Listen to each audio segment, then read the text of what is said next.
name is Michael Wheatley, and I'm Music Director of Skagit Symphony. And welcome to part 3 of our Stream-A-Thon. If this is your first time joining us for one of these events, fear not, you haven't missed your opportunity to see parts 1 and 2 that preceded it. Just go to skagitsymphony.com/streamathon and you can begin at the beginning right now. Tonight's event is a bit more intimate, musically speaking. You'll hear a more intimate side of Beethoven in a set of variations for flute and piano, performed by members of our woodwind section. And you'll also come to know in conversation and performance the great violinist Kinga Augustyn, who will be joining us here in person in March. Tonight, Kinga will be performing a work by the great late 19th and early 20th century violinist and composer Eugene Isai. So sit back, relax, and let the Skagit Symphony enrich your life for another 45 minutes or so. Thank you for joining us. So tell us why you play in Skagit Symphony. Well, it's for the jokes. No, really, it's the joy and the lightheartedness that we have in every rehearsal, especially working with Michael. It's so much fun to come and play every single week and then to perform. This has been one of the best orchestras that I've been in, and I certainly love coming to rehearse every single time.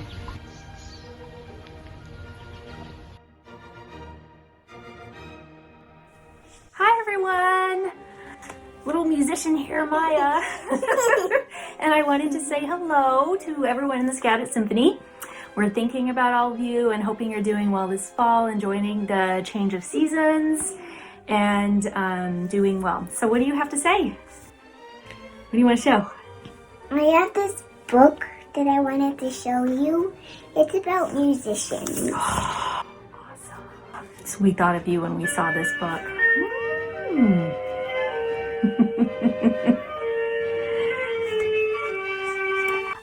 Little Maya wants to play you a song.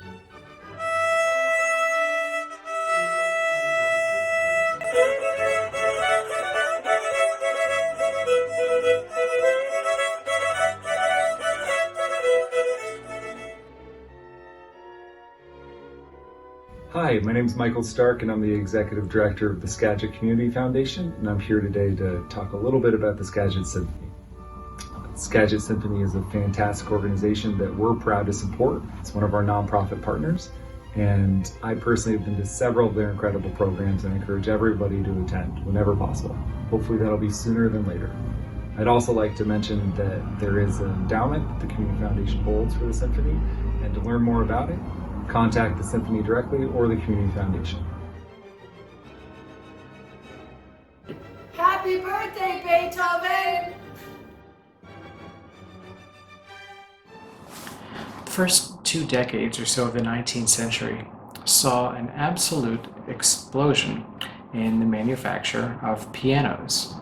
For the first time, pianos were being mass-produced inexpensively. And this meant that amateur musicians throughout Europe could have a piano in their home. This, of course, created fabulous opportunity for publishers who were commissioning composers to write works for amateur musicians to perform in their own homes and to enjoy. This brings us to a funny story about a publisher named George Thomson, who was working with Beethoven on some music for amateurs. To Beethoven's face, he was full of praise about these works. However, it's revealed in Thomson's letters to others at the time that he was terribly frustrated with Beethoven's music because it was too difficult to play and the music just wasn't selling. It would seem that Beethoven wasn't terribly interested in writing music for amateurs. Well, around 1818, Thomson approached Beethoven with the idea to compose sets of variations on national folk tunes. And he begged him, please make them easier. Well, Beethoven obliged, and he made them relatively easy, but they are a wonderful set of variations for flute and piano on folk tunes from throughout Europe, Scottish folk tunes and Irish folk tunes, Austrian, French, German. What you'll hear tonight is two brief sets of variations performed by flutists of the Skagit Symphony, Beverly Dooley and Stephanie Bethea. They'll be performing the first on an Austrian folk tune and the second on the well-known Irish folk tune, The Last Rose of Summer.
Hello everybody, my name's Sarah Carter and I've played with the Skagit Symphony for about 40 years. What I'd like to talk to you about today is the word rich, as enriching and enrichment. Think about an unforgettable dessert and when you took a bite and you had all these marvelous flavors and you said, oh, that's rich. And you know that the chef put in a special ingredient that made that dessert so wonderful. And that's what the Skagit Symphony is to our community. It's that special ingredient that enriches our community and enriches all our lives. And that's why I support the Skagit Symphony, and thank you. I'm Jackson Stewart, and I'm a bassoonist with Skagit Symphony. One of my favorite things about the symphony is really it's a place for all of us. Like, there's people of all ages, and all ability levels coming together and playing music, and the community of Mount Vernon really appreciates it. And I've only been there for 1 year, but I've already seen our concerts are really well attended, and the community just really loves it, and so it's just a blast to play.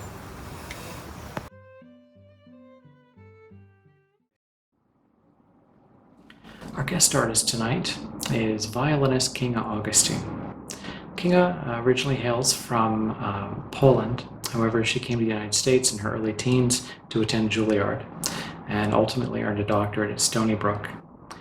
We found that a conversation with Kinga Augustyn is rather like popping open a bottle of champagne. She is so full of energy, has a very fast mind, and you cover a lot of topics very quickly with Kinga.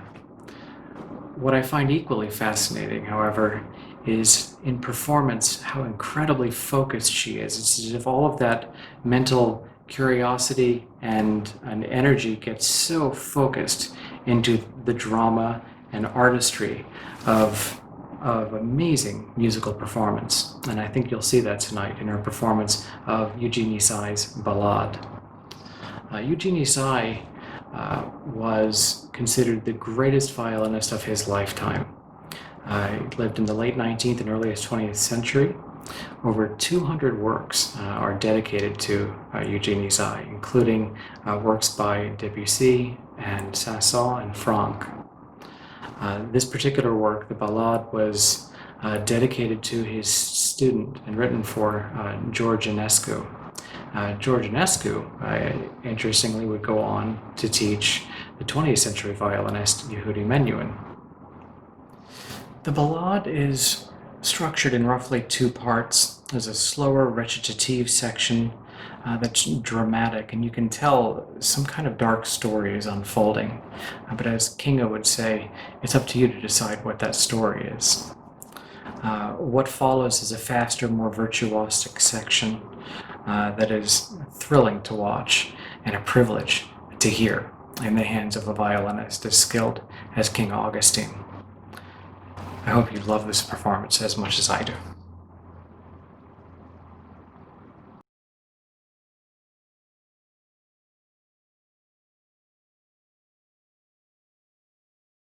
Okay. I was wondering if you're shopping for a new instrument yourself or what? No, I'm not. I play a violin by Joseph Galliano, and it's a very fine violin. Galliano? Galliano. Oh, how fabulous. Yes, but now I have this violin, and I have the situation, but you can't really tell through we're live streaming how good a violin is. Yeah. But now I'm dying to hear it live. It's much better than and that should be the way, it's My much better teacher than played a other Galliano. instruments. Say it again. My teacher played a Galliano, and he was a Juilliard student just like you. He studied with Galamian. And Great.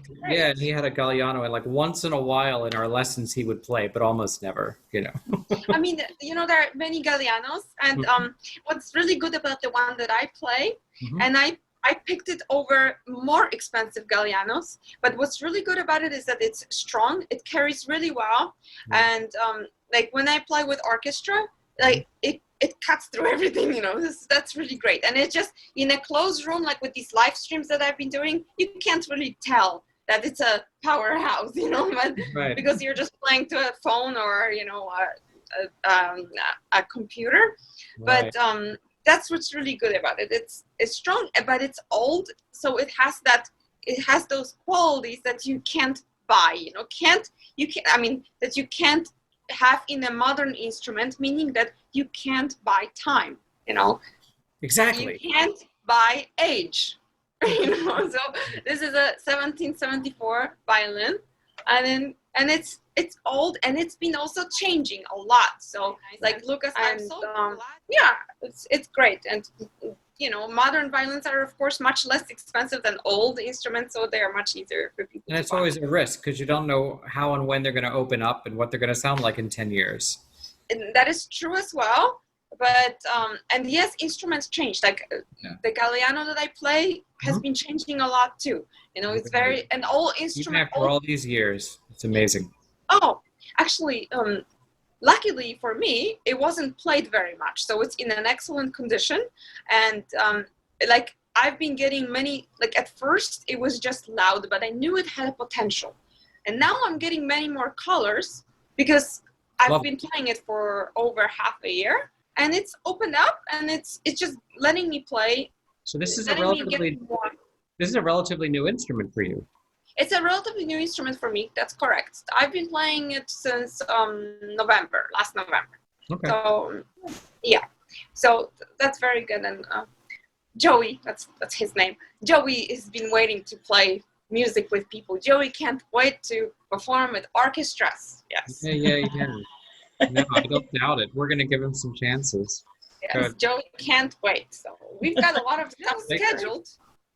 So I'm actually curious, you were just talking about, you were doing a recording with a group, and I saw in your bio you just recently did one with Naxos label. Can you talk a little bit about the recording process for putting something out compared to maybe like a live performance? It is different, you know, and live performances are usually more spontaneous, and it's you go with an attitude that you're gonna play once, and you give all you have at that moment, you know. And with a recording, you know, you can repeat something, but then you also know that you can't leave out anything imperfect, you know, because then it's like, oh, it's a recording, so you have a chance to play it again, so why didn't you, you know? So that, but I mean, that's just, it's very basic, and it's a completely different experience, but both can be nice, you know, and just really trying to get a phrase in a way that you want, and having, you know, a few chances to do so, meaning you can play it 5 times, you know, and you can get it how you want it with everybody.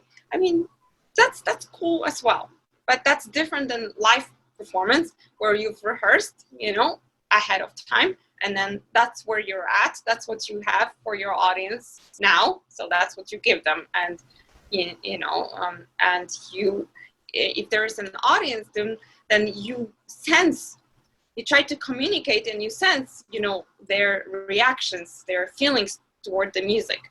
And without an audience in a recording studio, you're playing to a microphone, and you're giving all you have, but you're playing to a microphone. So so Kinga, if you go down memory lane, and can you tell us about some of your favorite either concert experiences or other kinds of performances that kind of stick out in your memory of being special in some way? You know, since we just talked with Michael about the Izai ballad, a performance that I did of it just came to my mind, and that's at Carnegie Hall, the big hall. I performed that piece in the big Carnegie Hall almost 10 years ago. Yes, like 10 years ago. So that performance comes to my mind right away because of the piece, and also because it was just really, really, again, a cliche, but very special to play in that place. I remember thinking that I am performing where all the really great artists, great musicians have performed, where Heifetz has performed. I'm on that very stage that has such a huge history. That was special about it. And of course acoustics are great. So yeah, whatever violin you play, you know, it's gonna sound good. So that is a performance that comes to my mind. And another, because somebody did ask me that question recently, so actually I'll have the same answer. One of a very fine, very nice memories is my very first orchestral recording memory. I have a memory from the recording sessions, and it was with an orchestra in Czech Republic, in Ostrava. And I remember just loving playing with these people, and I just remember how their attitude towards making music was, how they were all so passionate. I could have disagreed with some things that they were doing musically, but I went ahead with it because they were so much into it. Like everything was just they were pouring their hearts out. You know, it was so amazing to see. It was very refreshing for me at that time, which was like 4 years, a little over 4 years ago. So that is a very, very dear memory to me. And yeah, and then again, you know, like now I will play these pieces differently. And even back then I was thinking, I would actually like to do it differently, but I'll do what I feel they're doing. I'm a part of their group there. I'm playing with them. So I'll play what they want me to play as an ensemble. They were like, they had this pride about like an orchestra and organization. They were so together, like they were so united. It was just so wonderful. It wasn't like, okay, you know, let's play some music, let's go home, watch some TV. It was really, really so much about making music. Yeah, it was great. It was great. Their attitude.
Hello, Skagit Symphony enthusiasts. My name is Dr. David Benson. Currently, I serve as the Symphony Concertmaster. It has been such an honor for me to return to my musical roots in the violin section of the symphony these last few years, after having previously served on the symphony board. I grew up in this fertile valley, son of a farmer, driving a tractor, and looking out at the Skagit Valley's spectacular framework for living. The mountains, the sound, the forests, the islands. In fact, all of you have likely experienced that same soaring of spirit that I felt as a farm boy, and that I feel even now as a practicing physician in this setting.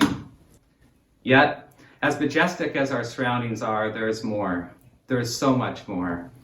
Skagit Valley is a place where the arts and culture grow right along with the fields of potatoes, barley, and the tulips. Our setting inspires us to dig deeper. Many of you have come here from other places looking for a life that is full, where relationships matter, where beauty takes many forms, and where you can be challenged to grow in work and in play. Whether you realize it or not, music in its many forms is the thread that integrates our collective mind, body, and soul. I personally love Skagit Symphony's commitment to dig deeper into this medium for the enrichment of all, to educate and to show us the actual composition of this beautiful life, beyond what is simply material. We need this experience more than ever, now and for future generations.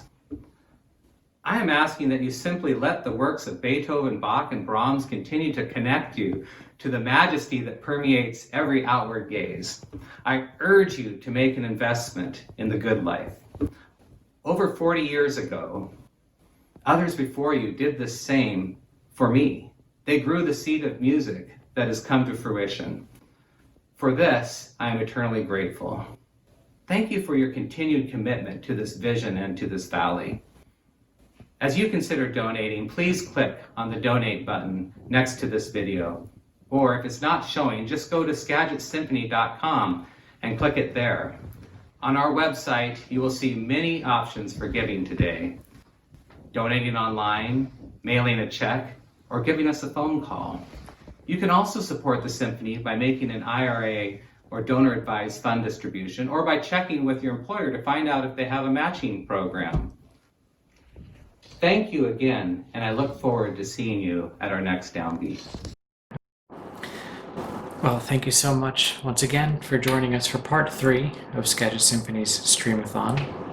If you've yet to watch parts 1 and 2, what are you waiting for? Just scroll up. You can watch them right now at SkagitSymphony.com/Stream-A-Thon.